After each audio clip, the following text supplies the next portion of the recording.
All right, everybody. I just want to do a quick reminder. Our fall volume of the Turquoise Iris Journal is being shipped all over the world. Did you know that? We can actually ship internationally to you as well. So we take such pride in shipping our magazine to mailboxes throughout the United States and beyond. If you are interested in subscribing, yes, we do subscriptions. And the reason we do subscriptions is because we want to mail our magazine right to your mailbox. And when we get larger, which we will, we do have every intention of becoming your favorite magazine. Yeah, we want to be up there with House of Beautiful and Traditional Home and Cottage Life and all of those too. But what we bring is something a little bit different, and that is the heart and story behind creating. So check out the turquoiseirisjournal.com. You can do a gift subscription. You can do a quarter or an annual as well. I have the pleasure of working with contributors and curators like Danielle Kaminski, who has joined me today. Hello, my beautiful friend. Hello, how are you? I would say this is your third or fourth time on this podcast.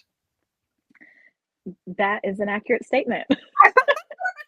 I think it's third, maybe. But I know you were one of my original. We're on our fifth year. Can you believe that? We started this in 2020. It's crazy to think. It is. It is. But what I know for sure is I'm grateful for people just like you who are running creative businesses online and in person, who are continuing to just create content, create goods, and actually have places where our communities can come to and we can celebrate just the idea of shopping and curating and gathering together. And so we're going to talk about that a little bit more here in a little bit. But before we go any further, Danielle, just explain to everybody where you are and kind of an overview of what you do.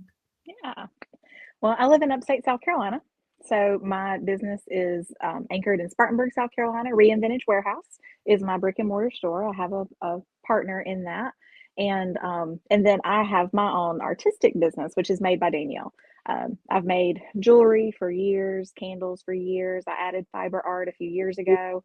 But basically, I'm one of those multi-passionate people. I like to do lots of different things. And I pick, when I think like everybody, when you first get started with a creative business, you pick fun names.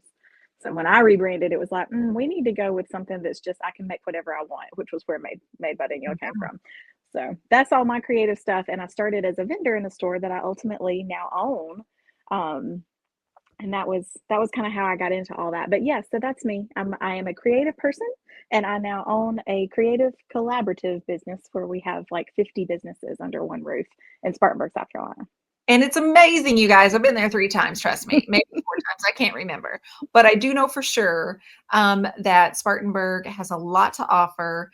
And my favorite store is Danielle's. And I'll tell you why, because it's welcoming, it's huge, it's laid out. I've had workshops there, and the community there in Spartanburg is very welcoming. The weather's always good. I don't know how you always pull that off, but every time I'm there, the weather is fabulous. Have you noticed that? I have noticed that, and I'm always, you're always like praying and crossing your fingers, and I'm always very happy that on those large events we've had great weather. Oh my God. So you give me that, like when you were just talking, I even thought about the fact that goals, like, okay, let's think of creative goals. Okay. So many people that we know personally have this vision of like, I want to do what you do. I want to have a store, and I want to have a store, and I want to make, and I want to have a space where people can come to and gather. So you were in the booth first, like you had a Mhm. space, and then ultimately it is your space. And now you Yeah. have brought in Mandy as your partner. But before that, for what, 4, 5, 6? There was a period of about 3 years, I think, where it was just me. I had a partner before, and then I was by myself, and now I have Mandy. Yeah. So So what makes you, Danielle, want to go, okay, I mean, is you just an overachiever? Like you just, yeah, like, oh, I have an idea. I'm just gonna run with it. Because for me, like if there's a challenge out here and it entices me a little bit, I'm like, okay, run towards that challenge. Like I like challenges. So was this more of a challenge for you, or was this more like a financial goal, or like what really drove you in the beginning to become the owner of Reinvented Warehouse? So I think in the beginning, it was more of a continuation of a decision. So I had a full-time job and I, resigned from that job after we had had some loss and I needed more time. It was a self-care thing for me that I didn't need to report to an office at the time. And I was creative. And so I had this creative business. It was a side hustle. I did craft fairs like everybody starts, right? Like I did craft fairs. I used to do direct sales and did home parties. So I started doing home parties with my own jewelry because I knew how to do that. Mhm. Um, and so it started that way. And then when I had the opportunity to become a part of this store, just like 6 weeks, I think, after they opened. So I got to be there from the beginning and I was working with people who they had that creative vision and they had grown to this point and I'm watching what they do and I'm just so impressed. So I was like, I'm going to grow my business. And of course, I was also spending time online. So in the Yeah, very beginning, it was like, I was trying to grow an online business and then my in booth business and like my booth business and figuring all that out. And so again, it was just a continuation of a decision because it was like, I had always worked full time. I didn't really want to stop working. I didn't lose my drive to work. I simply wanted to do it on my own terms.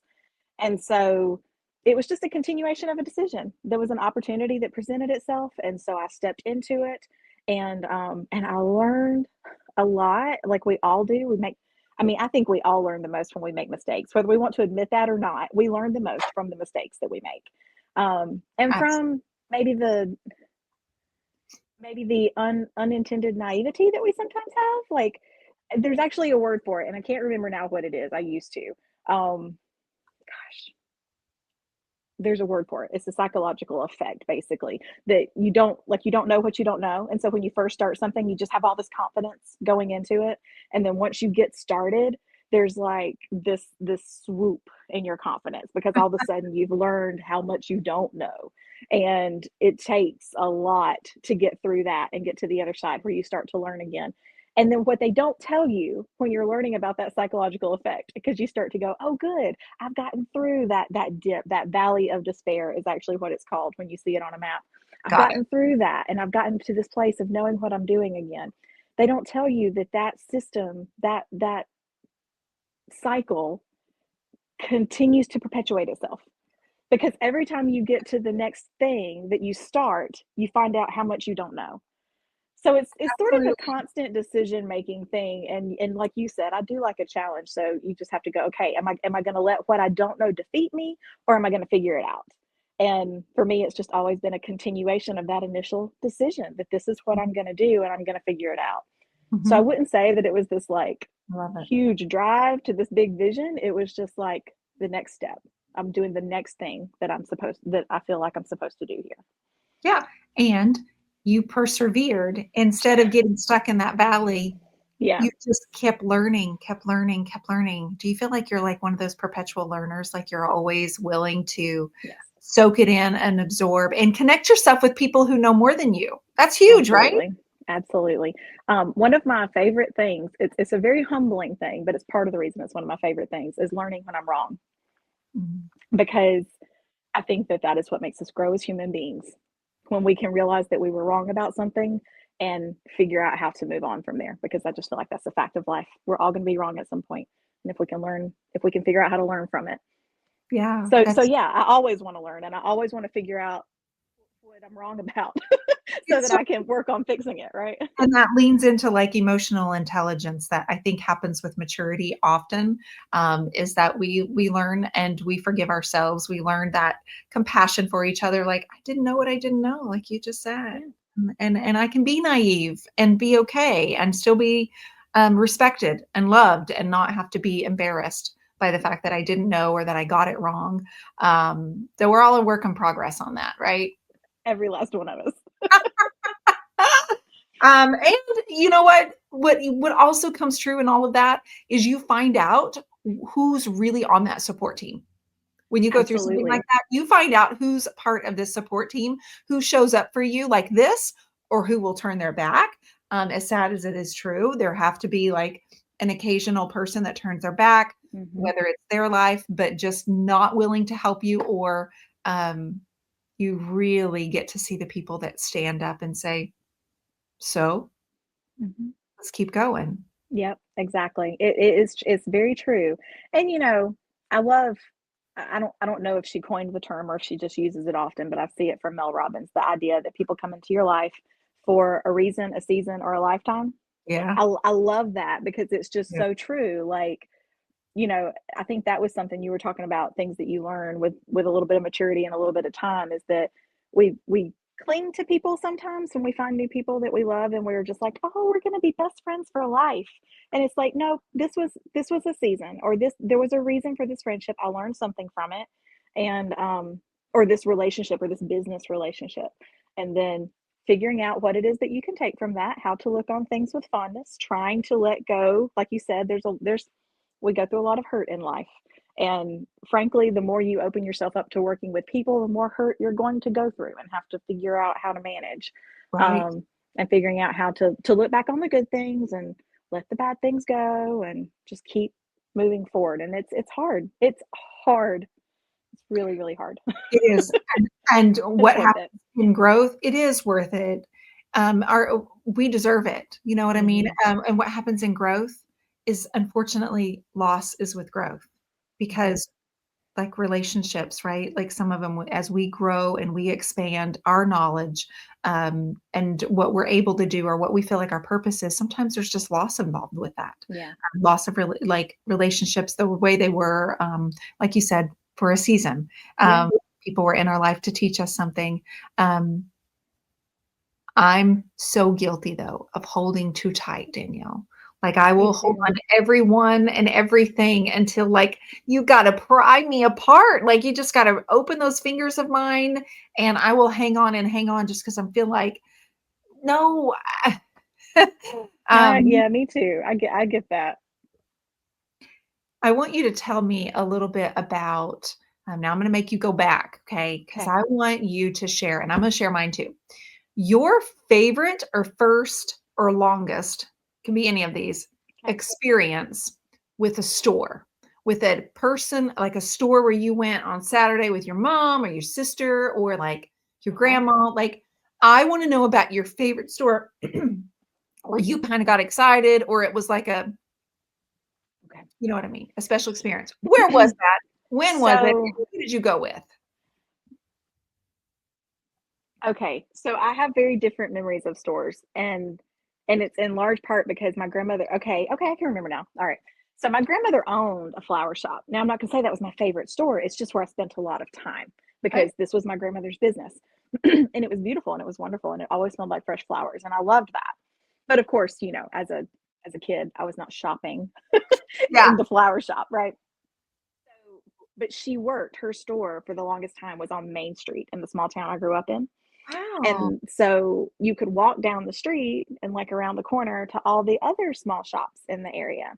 So there were two that I specifically remember. One of them, and this would have been when I was really young, it was actually a baby boutique that was down the corner. And they sold the Thai beanie babies. And I'm dating myself a little bit because when I was a kid, that's when we all thought that we were going to buy these beanie babies and they were going to like have all this value because we weren't going to take the tags off. It was during that time. I remember. I was like everyone else. I was trying to collect my favorites and stuff, and so they sold them there. So I used to love going down there. But that was the only reason I went because it really was a baby shop that they just happened to carry those. And then there was another store that I couldn't to this day tell you the name of it, but I loved walking in there. I think it might have actually been a metaphysical shop, mainly because I'm pretty sure that they were burning incense all the time. I loved the way it smelled. And I Yeah. remember, I've always had a love for stones. I love to use stones in my jewelry and all that kind of stuff. And they always had rocks, which is why I'm thinking back. I think this was a metaphysical shop. Could have been. And they always had like all the pretty rocks and stones, and like you could pick them up and feel them. And they'd have a bunch of them in a bowl together. So you pick them up and they make that They noise that bees make when you, sparkle yeah. and shiny, and So, they, yeah, yeah. those are probably the two that I remember because I spent a lot of time with her, at work. And then, sometimes she would let us walk down the street to another store. And of course, this was during a time when everyone on Main Street knew each other. And I'm sure they called and said, yeah, the girls are here. I mean, Yeah. they made it. It was that kind of thing. It was a different time for sure. But yeah, those are some of my early experiences. I love that. For me, it's like, I don't remember shops like that. I don't remember going in a like small town or at grandma's or anything. Like, I literally would get so excited in the summertime when I would spend the week with grandma and she would say, Wednesday, we're going to town. I'm like, how many days till Wednesday? Oh, I go to town and go shopping. But it was only Walmart's. And that's what she called it. We're going to Walmart's and we're going to stop at the Dollar General. And then we got to get back home so I can make dinner. Yeah. But I mean, because I don't really remember even going to Walmart with my mom, and we didn't go to Dollar General with my mom either. But I loved going to the Walmarts because that just meant we get to go into town and see people and like Yep. communicate and like look around and be visually stimulated where we could tactile and touch things. And, and I mean, she was poor. I mean, we were just going to get groceries and, the basic things. And I might get a candy bar. I might have gotten a candy bar. I can remember that experience. And then I can remember when I got a little bit older, like in the 4th, 5th, and 6th grade, mom would take me to Fashion Gal. Did you Okay. have Fashion Gal? We didn't have Fashion Gal. Mm-mm. Okay. Well, it was kind of like a little bit later, you would have had like an Express in the mall. Okay. But Fashion Gal was smaller. It was usually in like strip malls, and it was cheaper. And that's what we were looking for. Yeah, this Okay. much money. How many of items of clothing could I get? Because right then, when you're young, you want quantity, not quality. I need quantity so I can change my Gotcha. outfits. But that was a big thing. If it was a Saturday and mom said, we're going to go to Fashion Gal and you get to pick 2 outfits, that 4th, 5th grade, I was already falling in love with clothes and putting together patterns and doing things like that. And you know what, Danielle, you can definitely raise your hand and say amen to this. You can't do that online through a screen. You Like we don't cannot. get those experiences that you get with walking into the store. So tell me some of the comments that you get when people come through the door at Reinvented Warehouse. Like, what do people say to you guys when you're at the checkout and like when they walk through the store? What's some of the most common feedback that you receive? Well, people love our store, and that makes me happy because I love our store. So, it's always I love your store. flattering to hear people that love it as much as you do. Yeah. So they're, a lot of times they're overwhelmed by the displays. We always work really hard on the one right when you walk in the front door, but it's an old warehouse. So I think a lot of what I hear people say out loud is, oh my gosh, this is not what I expected, because they walked into a warehouse and it looks like a warehouse from the outside. I mean, there's only so much you can do to change that. um, Especially when you don't own the building. That's right. But they, they walk in, they're like, this isn't what I expected. And then they look around and it's like, oh my gosh, it's huge in here. Look at everything you've got. And they start asking questions. And that's when we get to explain the store and how it works and how many people are involved. But, they're usually just kind of, and then the other thing is we have a lot of people, and we say it too. So I don't know who started it, but it's like, it's our happy place. Yeah. And like we have a lot of regulars who we see multiple times a week, and or at least multiple times a month, but some of them multiple times a week. And they just come in maybe on a lunch break or at the end of their work day, or maybe after they've dropped kids off places, and they just walk around and just kind of take it in. They enjoy the music. They enjoy, which is just random playlists that we put together. But they enjoy listening to the music. They enjoy walking around and seeing all the new things. And even if they don't need anything or want anything, they come to get inspired. And it's a happy place. It makes people, it's very peaceful. It makes people feel very peaceful. It smells good too. I mean, we try. I do pour my candles in the building. It's like I try to contribute as much as possible. Yes, because you do have I have some of your melts and your candles. Danielle, how are we going to get to preserve that feeling that you and I have? Like, how do we preserve that for brick and mortar stores? Because you and I both know people that have had to shut their doors down. And I mean, small business, it's hard. And we've known people our entire lives that had a business for a little while and then had to close. But then I know people that have had businesses for 25, almost 30 years. A long time. And they're still selling things. So I don't know if they know the secret sauce. I don't know if it's totally random or not. But I know that it's important to us and it's important to makers that the brick and mortar is still seen as an experience, not just a stationary object where you come in, get what you need, abuse, and get out. Like, that's not what it is. it's the experience. So how are we going to get people with all of the online access to still come into brick and mortar stores where there's a business owner and a team of people working day in and day night to make an experience for them and to create a livelihood for their family and their future? Well, I don't have all the answers because that's what it's like, right? You know, when you're always looking for more solutions to that problem. But I know for us, we try to have as many events as we can. We try to bring as many people in to a community as possible so that it's not just about what you can buy, but who you're buying it from, who you're spending time with while you're doing it. Because I mean, it matters. If you've ever walked into a store where they really didn't care if you were there or not, you can feel that. Oh yeah. But when you walk into a store and people greet you, and you know, when you're looking around, they go, you know, is there not just, is there something I can help you with? Because I know we say that a lot, and it's not that we don't mean it, but it does feel like a bland statement sometimes, right? But like when people notice what you're looking at and they go, you know, if you like that, there's this over here that you might also want to see. People who like taking an interest in what people are interested in. And to some extent, that's just good customer service. But it's also because we want to build a relationship with our customers. Like we want to enjoy work too. And one of the ways that you enjoy going to work is by enjoying the people that you work with. And ultimately, your customers are the people you work with. And then I think as a consumer, like I'm constantly looking at things and going, okay, how can I apply what I love about this space or what I think works is as good about what they're doing to my store? And Sure. sometimes you can, and sometimes you can't. There are different caveats based on the business that you're in.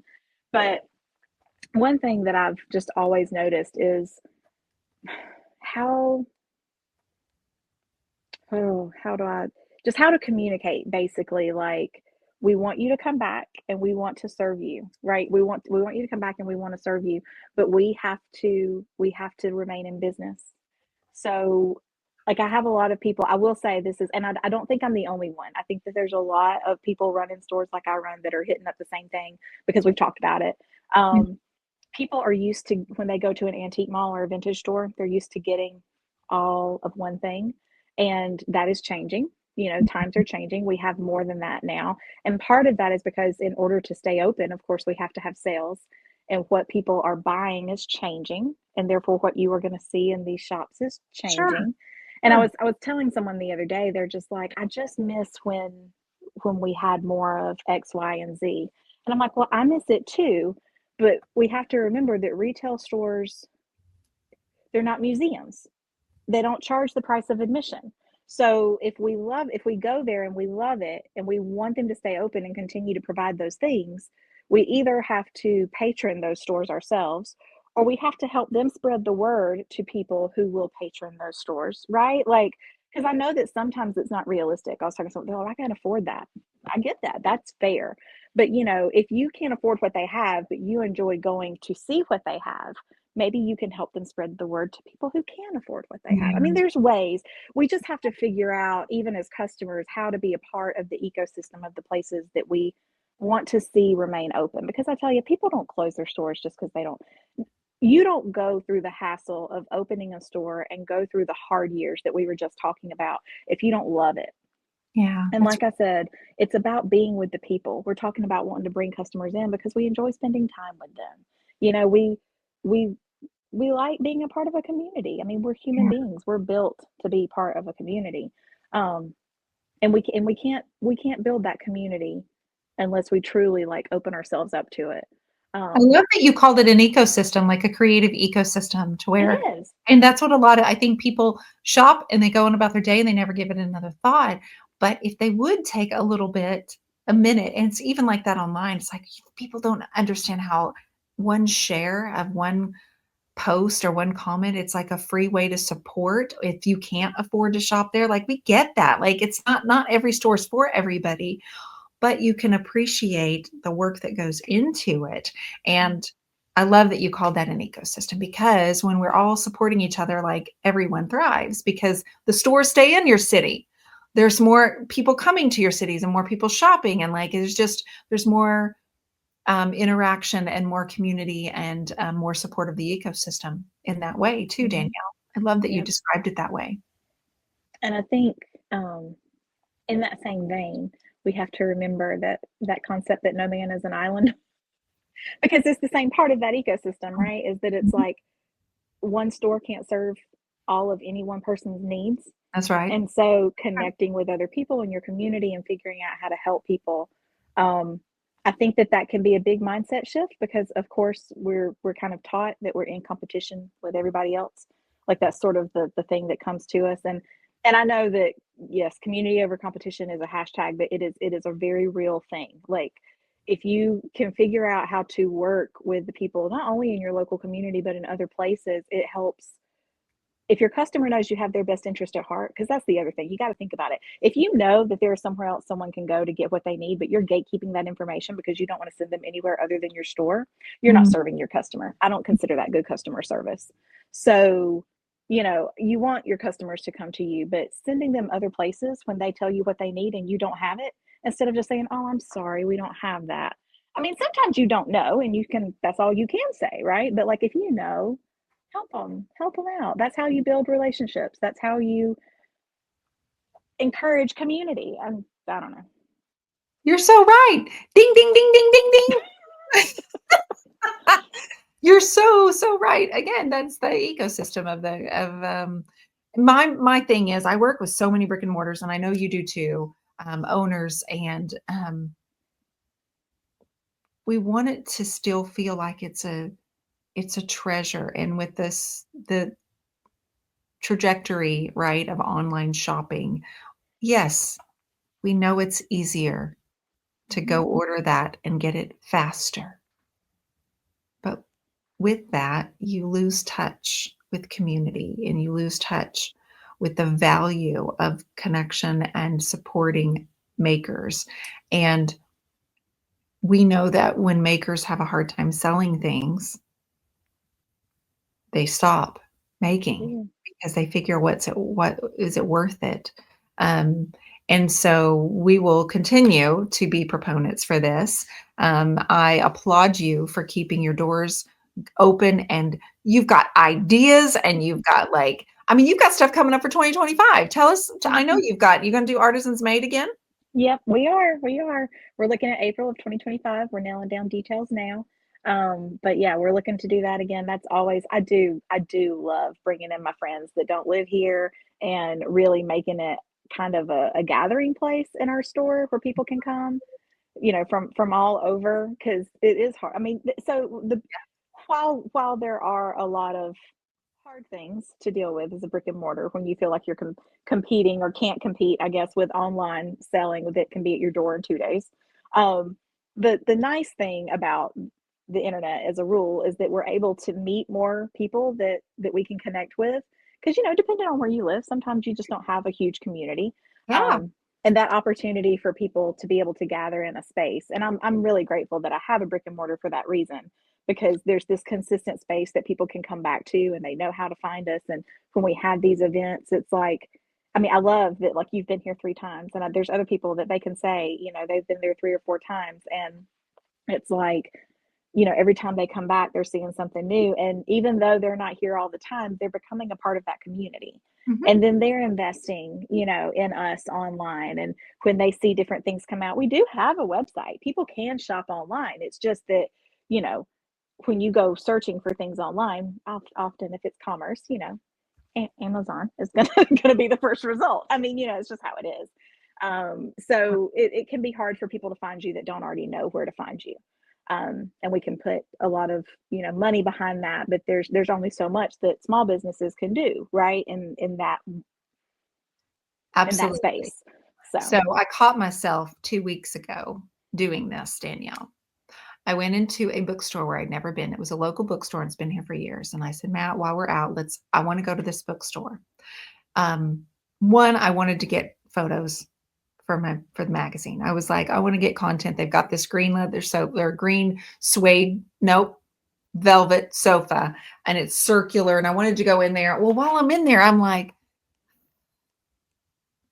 and Matt goes, "You ready?" And I'm like, "I could stay in here all day." And he's like, "And do what?"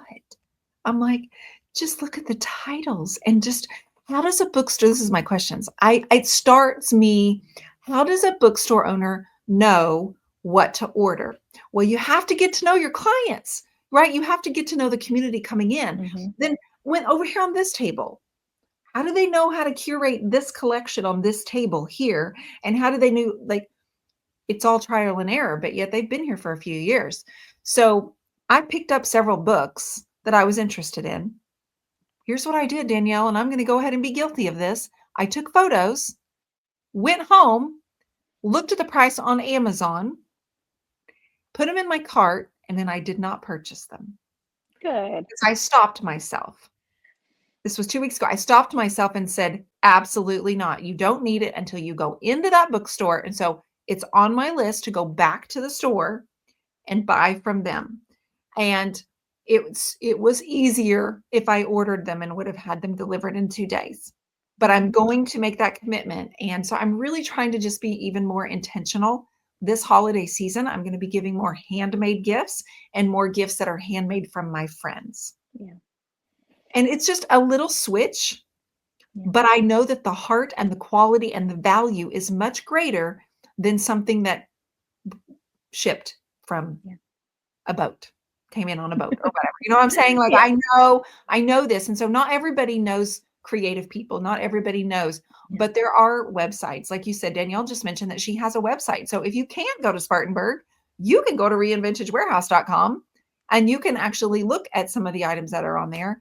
And I know for a fact, because Danielle does shipping really, really well, because I've ordered online, that she will ship those things to you. Her and her Yeah. team have mastered how to do that. They have a huge back room where they can provide all of the shipping material and do all of that for you, right? Yeah. Yeah, we absolutely we do. We ship. And I'm glad that you said that. That was actually a conversation we had the other day that sometimes you do that. You go to a store so that you can see a thing and figure out what you want. And even if it's because people are like, "Oh, but I love the in-person stores because I can go and I can touch it and I can feel it." But then we don't realize that when we do that and then, like you said, go home and shop online, that that's keeping and even and I will just say this, like, because I understand, like, I understand wanting to buy made in the USA. I truly do, and made by local people. But even if you are shopping for something that's not made right here, and you're like, well, I can't get that. I can't get that made in the USA, and if I can, I can't afford it.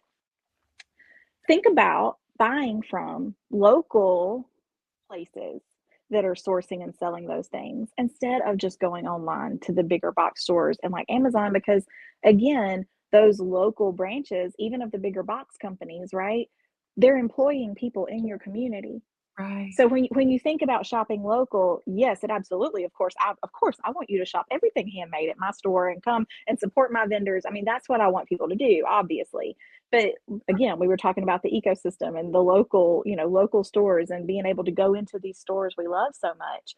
You know, if when a big corporation is looking at numbers on a screen, if you're only using your local stores to go check out what they have, but then you're just going to go buy it online, then they Mm. think that that local store is not necessary because they're not seeing the income there. And maybe you've got friends and people in your community that work there and rely on that job. Um, we saw that after the pandemic, that a lot of even the big box stores closed a lot of their branches because they were consolidating.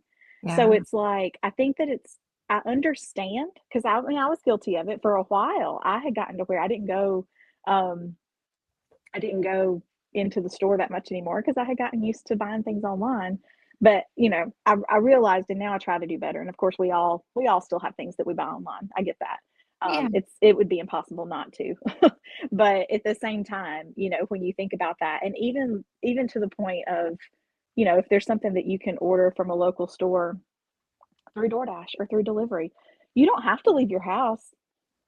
You Good could point. order it through one of these services, and then not only are you supporting the local store, but you're supporting the person who is making a living by delivering things.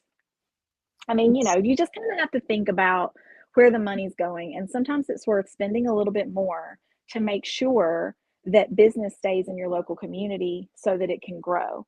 Um, I mean, I'm not mad at anybody for having a lot of money, but at the same time, the big corporations are not worried about they're not worried about what's happening in your house. They're worried about their bottom line. And so you have to really consider the people around you, the individuals around you, the people that you want to support, and think about how I think we need to be very conscious of how our decisions affect them.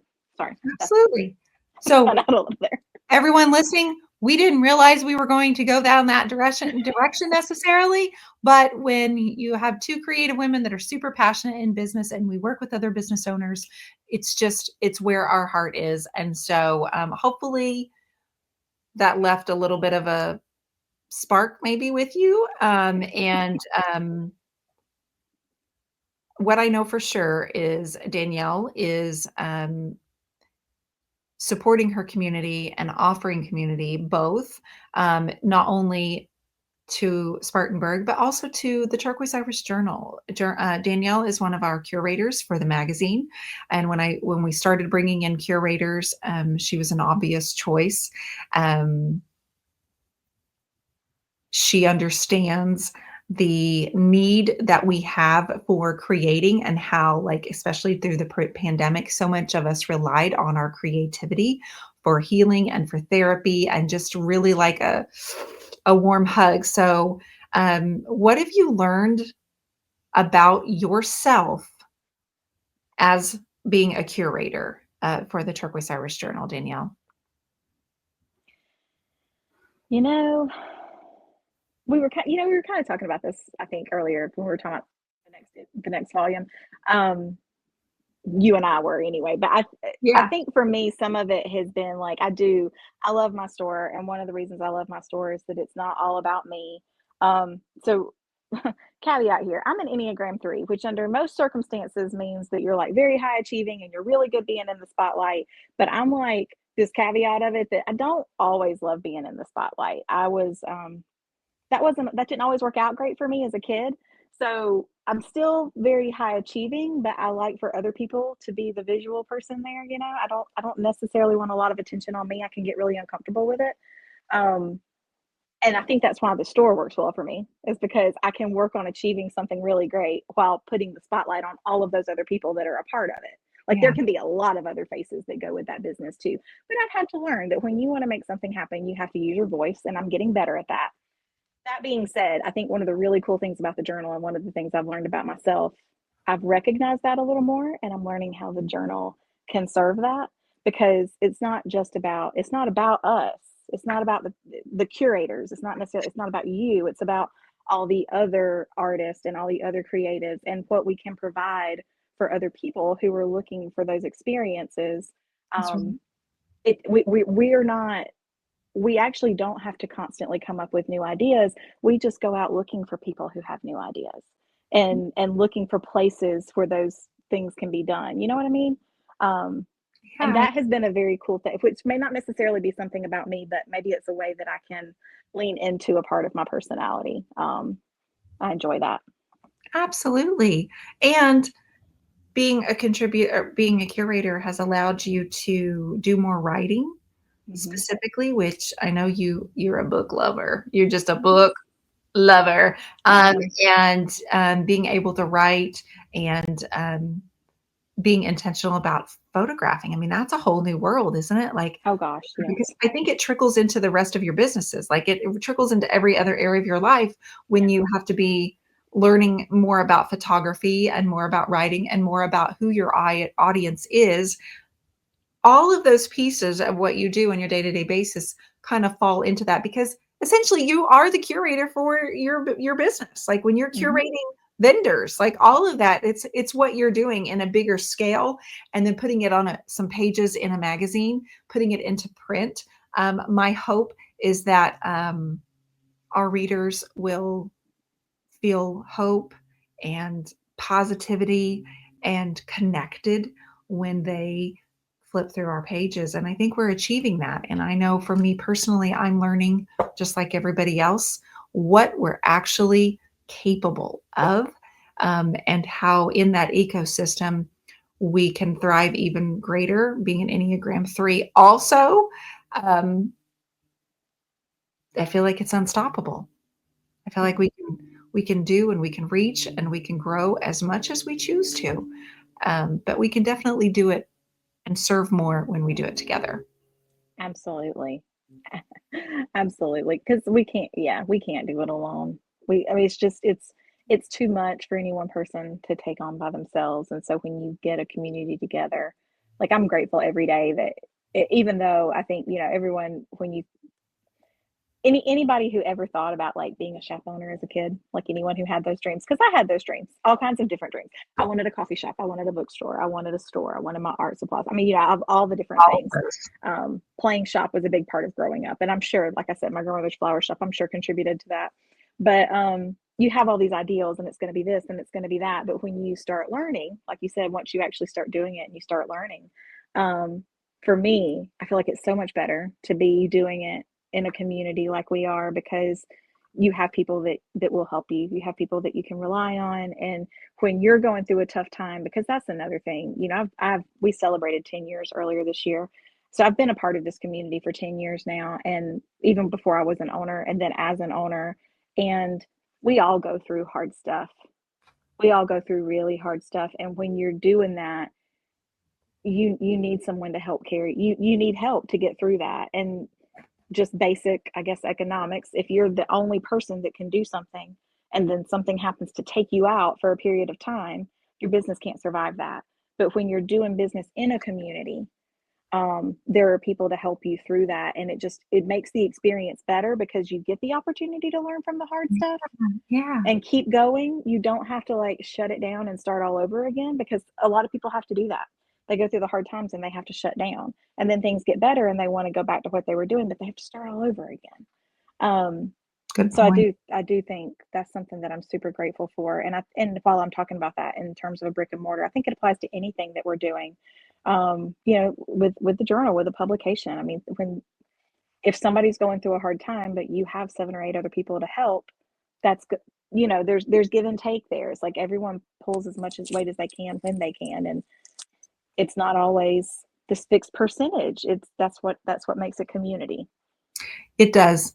And the more time I spend with individuals from all over the country, all over the world, and I get the opportunity to mentor and do some coaching and just do some workshops and things, I love hearing someone's perspective.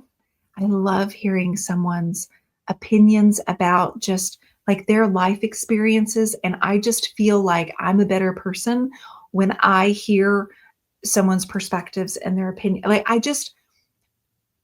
I never want to surround myself with only like-minded people, only someone.